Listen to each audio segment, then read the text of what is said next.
See, the problem with you is you rarely exercise your self-discipline muscle.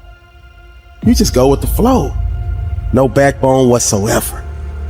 And that's perfectly fine until you start whining and complaining about your lack of success. That at some point along the way, we get confused and we misunderstand who we are. We start building this false sense of self around all the stories and all the labels and all the things.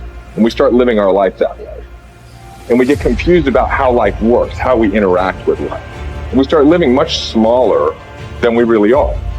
See, if you go through life holding back, and most of us do, most of us, if we ask ourselves, have we done all we can do? Most of us will have to answer, no, we haven't.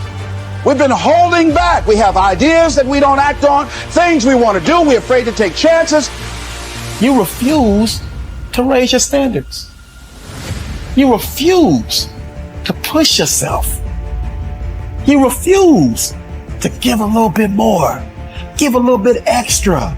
All that you have to do in order to start to pursue your dreams is take small actions every day that align your life in that direction. You have to be willing to be hungry enough to understand that if this is something that you are truly going after, then work has to be applied.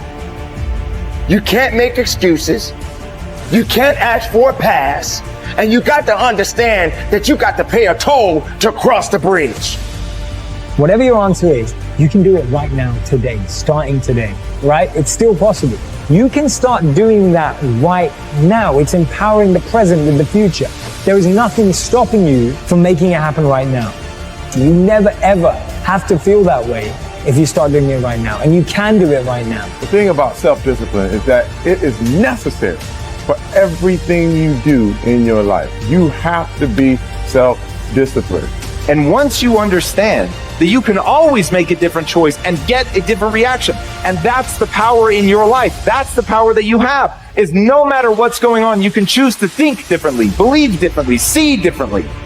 All of those things are a choice. If you have a why, you can survive almost any how. Once you begin to discover who you are, then you really realize how you have been given authority and dominion over everything on the face of the earth, including all the dimensions of your life. But you can only do that through the struggle of life.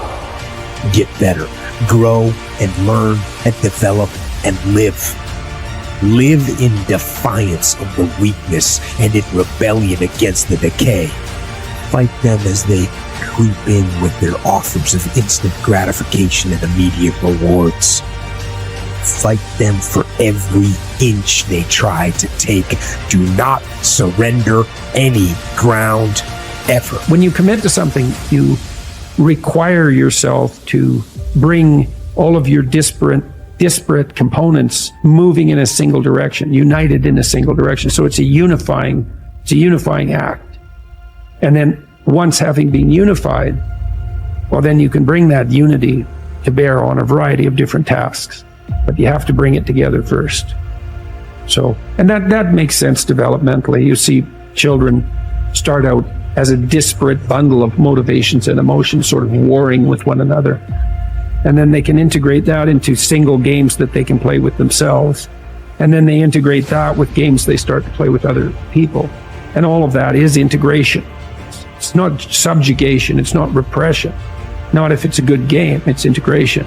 You want to get integrated because then you have all the horses that are pulling your chariot pulling in the same direction.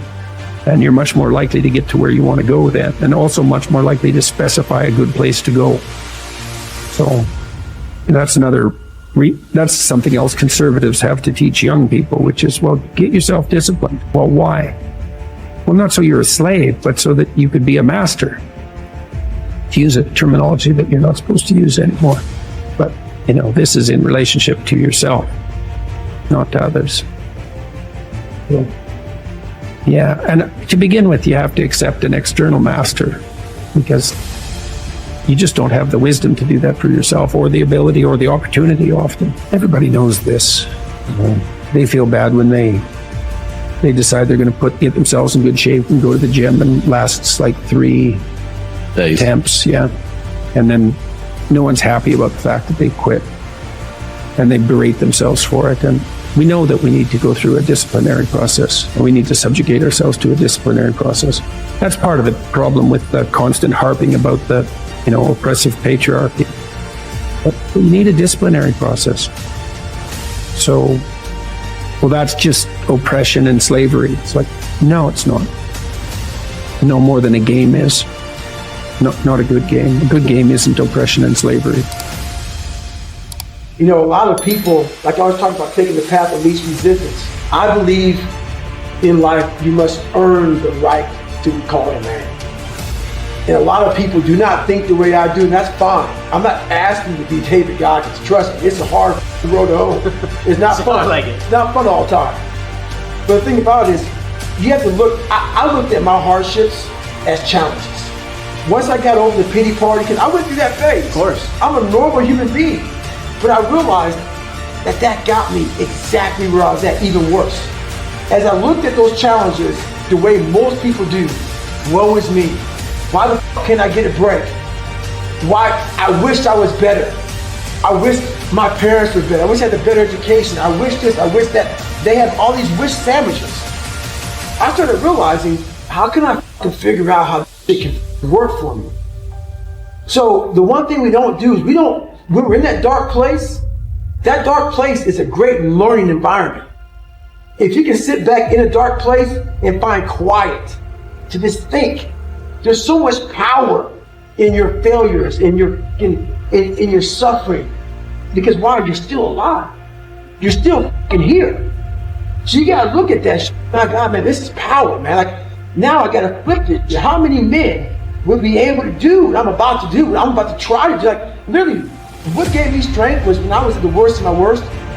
How many men would even fucking say they want to try to be a Navy SEAL? I'm at the worst spot of my life. Like, I can't even walk down the street, let alone run down the street. And I'm gonna now call a recruiter up and try to be a SEAL. There's a lot of power in that, but people don't see it there. They see, man, that's stupid. I had this voice in the back of my head. I kept on running. I was afraid of water. I was afraid of dealing with things that made me feel unaccepted. I didn't accept myself.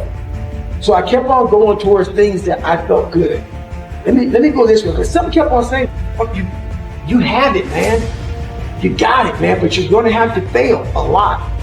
But you have it. And like I said, that voice kept on haunting me, but that voice kept on saying, if you face it, you realize it's not that bad. Persistence is self-discipline in action.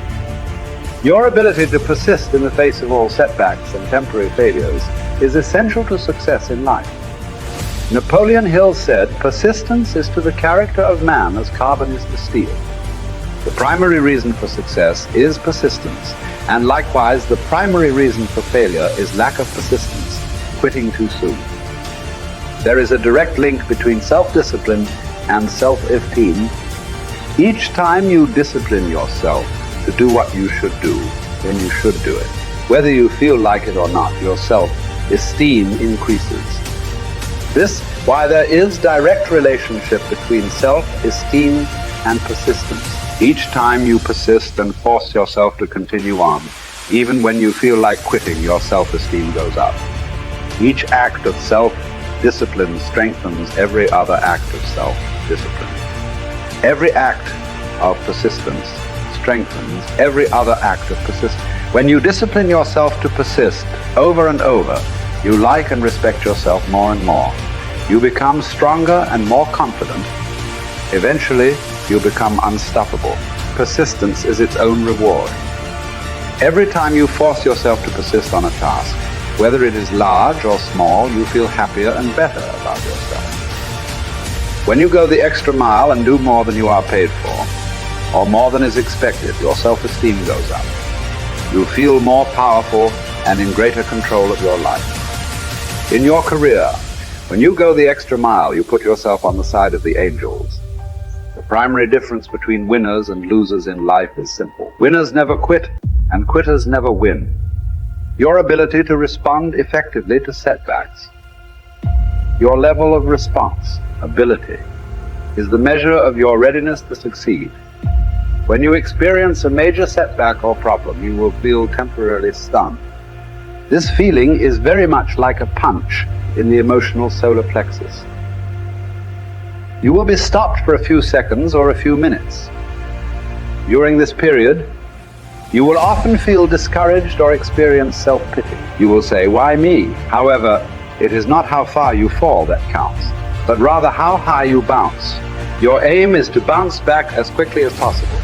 Resilience in the face of unexpected reversals is vital to long-term success. Remember the warrior's creed: I will lay me down to bleed a while and then rise and fight again. Don't be surprised, shocked, or set back when things go wrong. Your best laid plans will often fall apart. Instead, expect disappointments and setbacks as a part of life.